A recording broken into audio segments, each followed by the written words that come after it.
પાઠ 16 પ્રાણનો મિત્ર.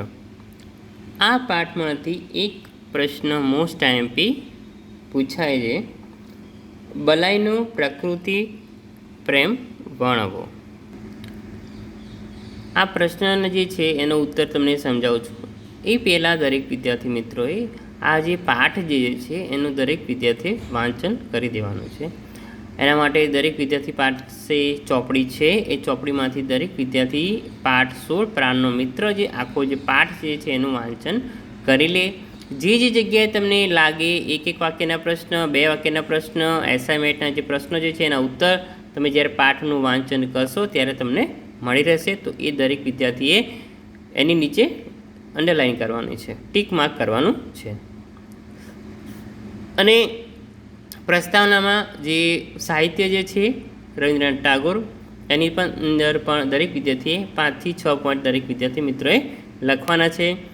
એમનો જન્મ, એમનું સાહિત્ય અને એમને વિશ્વવિખ્યાત જે નોબેલ પારિતોષિક એમને પ્રાપ્ત થયું એ મોસ્ટ આઈએમપી છે.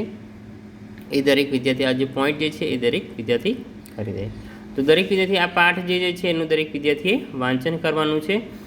અને વાંચન કર્યા પછી દરેક વિદ્યાર્થીને સમજાશે કે આ પાઠની અંદર બલાઈનો જે પ્રકૃતિ જે પ્રેમ જે છે એ વર્ણવ્યો જે છે એનો આન્સર તમે સારી રીતે લખી શકશો.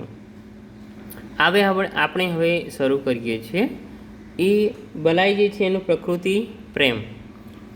તો પ્રાણનો મિત્ર એ બલાઈના વૃક્ષ ફૂલ સાથેના હૃદય સંબંધ જે છે એનું ચિત્ર આપતી સુંદર નવલિકા વાર્તા છે.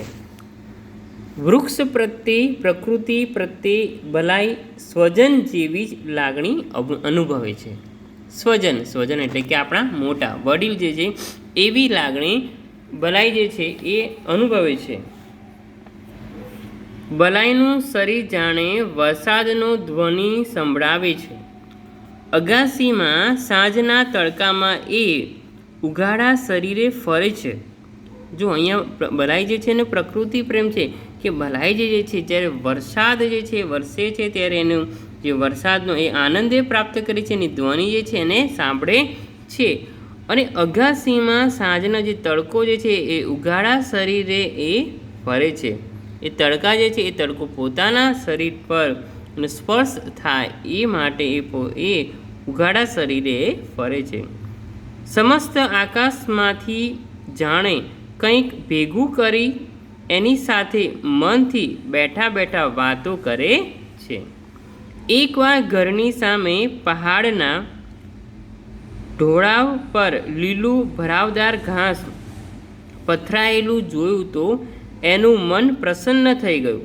એ ઘાસમાં ગબડાવવા લાગ્યો એટલે કે એ આરોટવા લાગ્યો. ઘાસની અંદર એ આરોટવા લાગ્યો. ઢાળ જે છે એમાં એ આરોટવા લાગ્યો. ગબડતા ઘાસના તણખલાથી ડોકમાં ગલીપચી થતાં ખટખડાટ હસતો હતો. બલાઈ જે છે એ નાનો છે. નાના બાળકને હંમેશા નાના બાળકો સાથે રમકડા સાથે એ રમતા હોય છે. પણ બલાઈ જે છે એ અલગ જ એક બાળક છે કે જેને એ રમકડા સાથે એના સાથે નહીં પણ એ પ્રકૃતિ સાથે વધારે એને પ્રેમ છે. ઘાસની અંદર એ જ્યારે બેસે છે એમાં સૂઈ જાય છે. ઘાસ જ્યારે જોવે છે ત્યારે એમાં સૂઈ જાય છે અને એના જે ઘાસના જે તણખલા જે છે એને જ્યારે સ્પર્શ કરે છે ત્યારે એને ખલખલાટ એને હસી આવે છે. ગલીબત્તી કરતા હોય એવું એને લાગે છે. બલાને કોઈ છોડનું ફૂક્સ તોડતું હોય તો બહુ લાગી આવતું.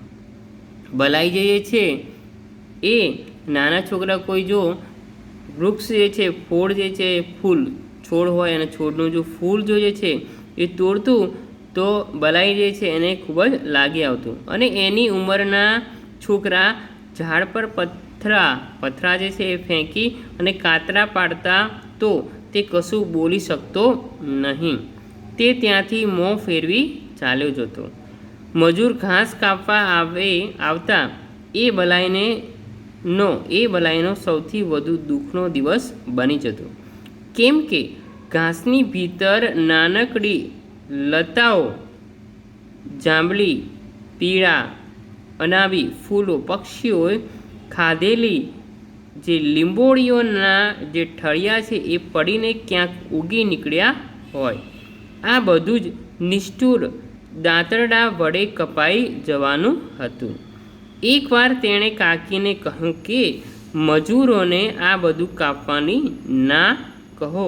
તો કાકી કહે, આ બધું તો જંગલ છે, સાફ કર્યા વિના ચાલે કેવી રીતે? બલાઈને લાગતું કે કેટલા દુઃખ એવા હતા કે જે સંપૂર્ણપણે એકલાએ જ સહેવાના હતા. આની ચારે બાજુના માણસો પર કોઈ અસર થતી ન હતી. રસ્તા વચ્ચે ઉગેલા સીમડાના વૃક્ષને તેણે કાપવાનું ના પાડી દીધું ને પાણી પાઈને ઉછર્યું, પણ તેના કરતાં કાકાએ એ વૃક્ષ કાપી નાખ્યું હતું. બલાઈ જે છે એના કાકાના ઘરની આગળ એક સીમડાનું જે વૃક્ષ જે છે એ તેને કાપવાની ના પાડી દીધી. આ મોસ્ટ ટાઈમ છે વિદ્યાર્થી મિત્રો, યાદ રાખજો કે સીમડાનું જે વૃક્ષ જે છે એ રસ્તાની વચ્ચે ઉગી નીકળ્યું અને એને ખૂબ જ પ્રિય હતું. અને એના જે કાકા જે છે એ કાપવા જે આવે ત્યારે એને ના પડતી. બલાઈ જે છે એ બગીચામાં રસ્તા વચ્ચે ઉગતા સીમડાના વૃક્ષને કાપવાની ના પાડે છે. એક વખત બલાઈએ રસ્તા પર એક વૃક્ષના નાનકડા છોડનું અંકુર જોયું અને તેણે કાકાને બોલીને પૂછ્યું કે આ વૃક્ષ જે છે એનું નામ શું છે? આ કયું વૃક્ષ છે? તો કાકાએ જણાવ્યું કે આ તો સીમડાનું વૃક્ષ છે. બલાઈ રોજ તેને થોડું થોડું સાંજ સવાર પાણી પાતો ને છોડ કેટલો વધ્યો તે જોતો. બલાઈના ઉત્સાહને કોઈ આંબી શકે એમ ન હતું. સીમડાના વૃક્ષ 2 હાથ ઊંચું થયું ત્યારે કાકાએ કહ્યું, માળીને કહેવું પડશે એને ઉપાડીને ફેંકી દે. બલાઈ ચમકી ગયો. એણે કહ્યું, ના કાકા, તમારા પગે પડું, તેને ઉખાડી નાખશો નહીં. કાકાએ કહ્યું, તું શું બોલે છે? તેનું ભાન નથી. રસ્તાની વચ્ચોવચ ઉગ્યું છે ને મોટું થતાં ચારે ઘટા ફેલાવી પરેશાન કરી મૂકશે. બલાઈ કાકી પાસે ગયો અને એને ખોળામાં બેસીને તેને ગળે વળગી અને ધૂસકે રડ્યો. કાકી, તમે કાકાને રોકો, કહો કે ઝાડ ન કાપે. અને બલાઈની આ વાત કાકાને જણાવી અને કહ્યું કે એ ઝાડને ત્યાં જ રહેવા દો. એ પછી બલાઈ જે છે એ જે કાકી જે છે એમના ભાભીનું જે છે એનું અવસાન થયું ત્યારે આ જે છોકરો છે એ નાનો હતો, ધાવતો હતો. અને એના જે પિતા જે છે એ મોટા ભાઈ જે છે એ એન્જિનિયરનો અભ્યાસ અર્થે વિલાયત ગયેલા હતા. છોકરા મારા નિસંતાન એટલે કે જે કાકા જે છે એ નિસંતાન ઘરમાં કાકીના ખોળામાં ઉછેરીને બલાઈ જે છે એ મોટો થયો હતો. 10 વર્ષ પછી મોટા ભાઈ જે છે એ પાછા આવે અને ત્યારે બલાઈ જે છે એને વિલાયત ઢબે શિક્ષણ આપવા માટે એ સિમલા લઈ ગયા અને ત્યાંથી તે વિલાયત લઈ જવાના જે વાત કરતા હતા. રડતો જે છે બલાઈ જે છે એ કાકીના ખોળામાં મોં જે છે એ છોડી અને પછી આખું જે ઘર જે છે એ બલાઈ જે છે એ વિલાયત ગયો છે ત્યારે આખું જે ઘર જે છે એ ખાલી થઈ ગયું છે. બલાઈ જ્યારે વિલાયત ગયો હતો ત્યારે એ દરમિયાન બલાઈની જે કાકી જે છે એ એકાંતમાં આંસુ સારતી અને બલાઈના સુવાના જે ખાલી ઓરડામાં જઈ અને તેના તૂટેલા જે જૂતા છે, તેનો ફાટેલો રબરનો જે દડો છે, જનાવરોની વાર્તાઓની જે સચિત્ર ચોપડી